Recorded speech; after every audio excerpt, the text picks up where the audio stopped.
nei suoi discorsi lei parla in Italian, I'm sorry. I better translate this. Nei discorsi lei parla della morte come di un annichilimento di una nostra. I don't have to read it in Italian, I'll translate it. In your talks, you speak of death as a total annihilation of our total existence. But you affirm also che vi è immortalità, eternità. Qual è il significato di una immortalità?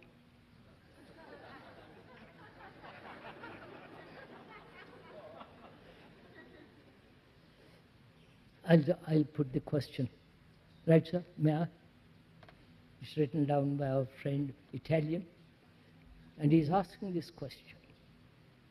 In your talks, you have said that there is total annihilation, and also, that is after death. And also you have said there is immortality, eternity.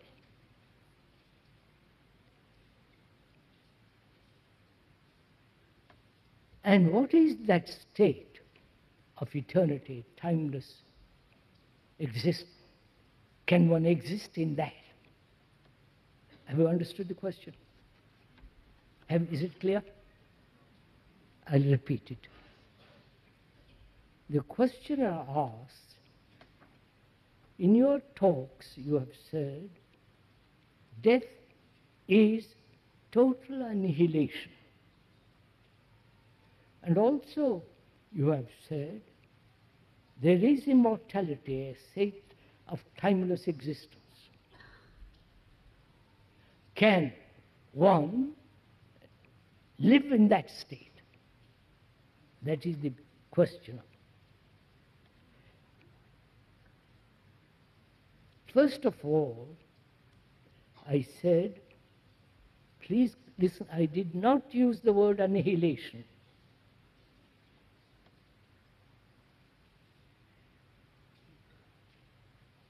I've said, death is an ending, right? Like ending attachment. When you end something, like attachment, something totally new begins, right? This is obvious. When I have been accustomed to anger all my life, or greed, aggression, I end it. There is something totally new happens. Right? If you have done it. I have followed my guru with all the gadgets he has given me.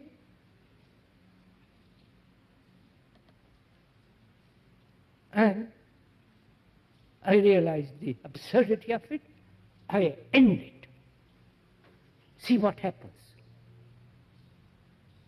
There is a sense of freedom. The burden which I have been carrying uselessly.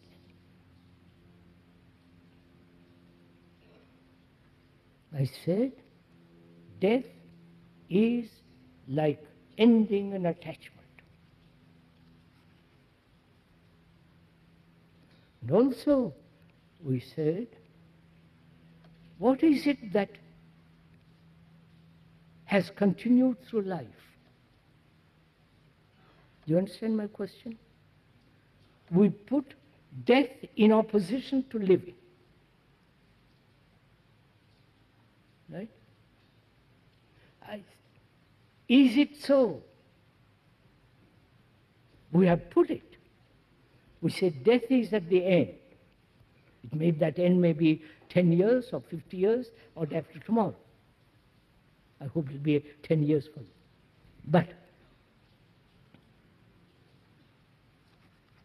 this is our illusion, this is our desire, and this is our momentum.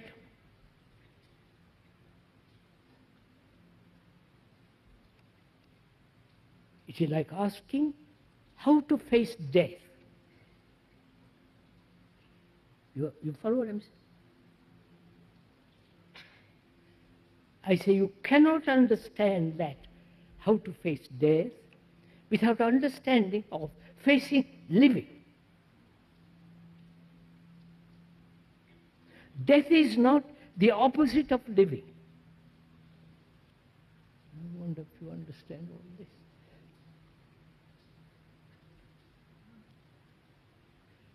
Shall we go into this? You want me to go into all this?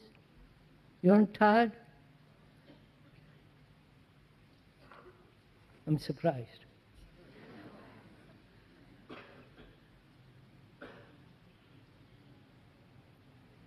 I think the much more important question is not how to face death. What is immortality? Whether that immortality is a state in which one can live. What is much more important is how to face life. How to understand this terrible thing called living.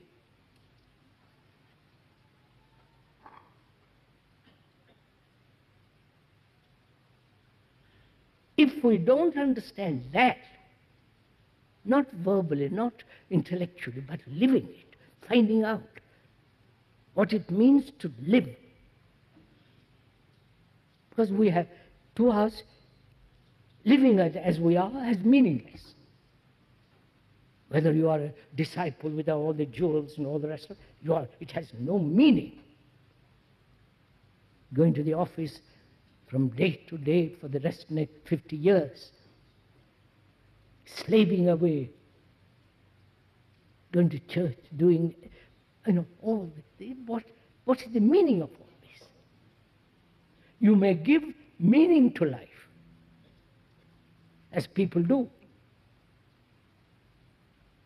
Say life is this, life must be that. But without all these romantic, illusory, idealistic nonsense, life is this, our daily sorrow, competition, despair, depression, agony, with shadows of occasional flash of beauty, love. That's our life.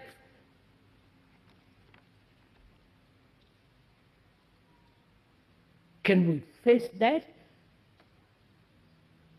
Understand it so completely that we have no conflict in life.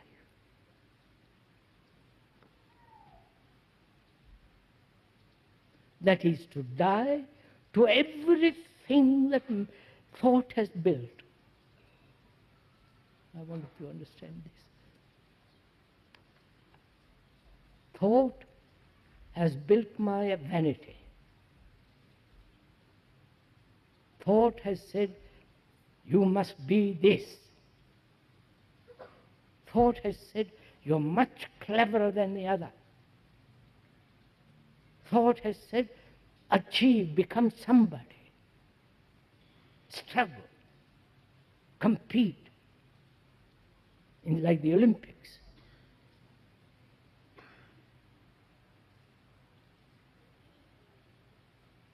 That's what thought has put together, which is my existence, your existence.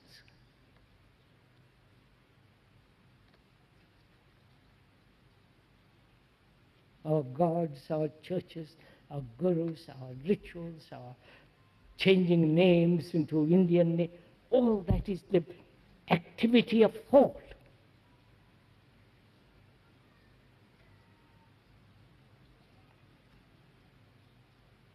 And thought, as we said, is a movement of memory, experience, knowledge. Which is our experience brings certain knowledge stored up in the brain as memory, and responding, that memory is the movement of thought. This is so if you observe it. So thought is a material process. Right? So thought has made this. My life is that. I am different from you. I must achieve. You follow? And when thought predominates our life, as it does, then thought denies love.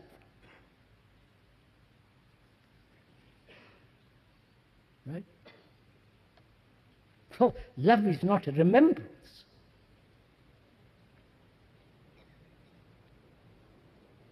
Love is not an experience.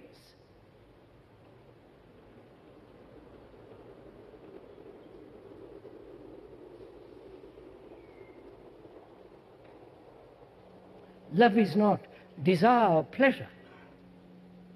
No, you'd say, you'll agree with this, but so that's our life. And living that way, we have separated this thing called death, which is an ending, and we're frightened of that.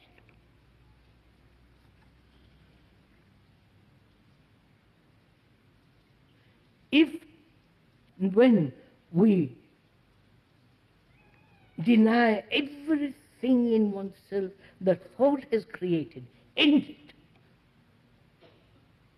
You understand what I'm saying? This requires tremendous grit, not all the nonsensical romance. Your attachments, your hopes, your vanities, your sense of importance, all that is to become. When that becoming completely ends, what have you? You are with death, aren't you?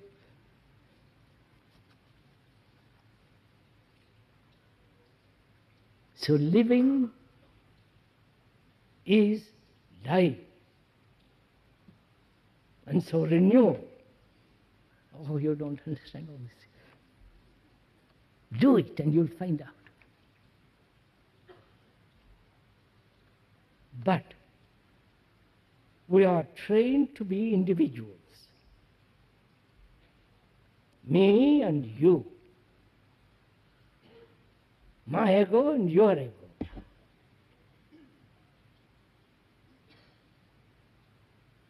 Is that a fact?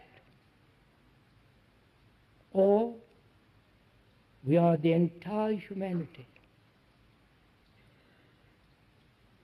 Because we go through what every human being goes through.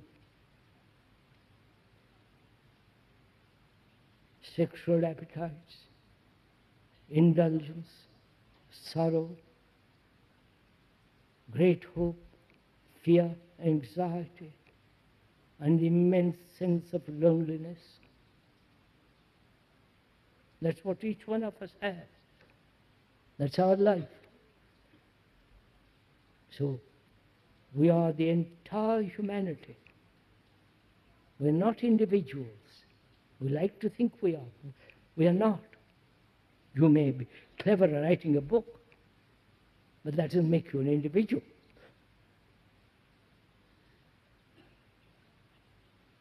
You have a gift. But when you have a gift to write or sing or dance, whatever it is, that gift is translated as my gift. And when you accept that as your gift, vanity, all the circus round it begins.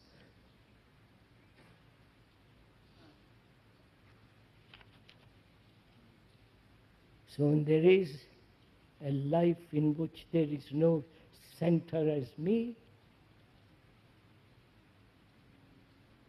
and therefore life is walking hand in hand with death. And therefore out of that sense of ending totally, time has come to an end. Naturally. But time is movement. Movement means thought. Thought is time. And when you say, do I live in that eternity? Then you don't understand. You can't. You are no. Sir, you see what we have done? I want to live in eternity. I want to understand immortality, which means I must be part of that. But what are you? A name, a form, and all the things that thought and put together. That's what we actually are. And we cling to that. And death comes through disease, accident, old age. How scared we are.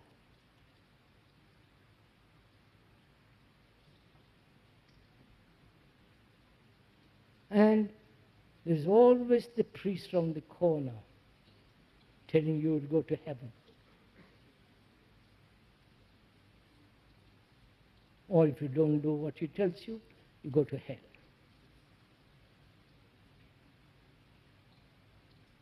It's not only the priest around the corner, but the guru around the corner.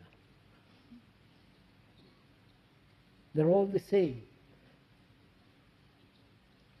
So can one live a life so completely without a center?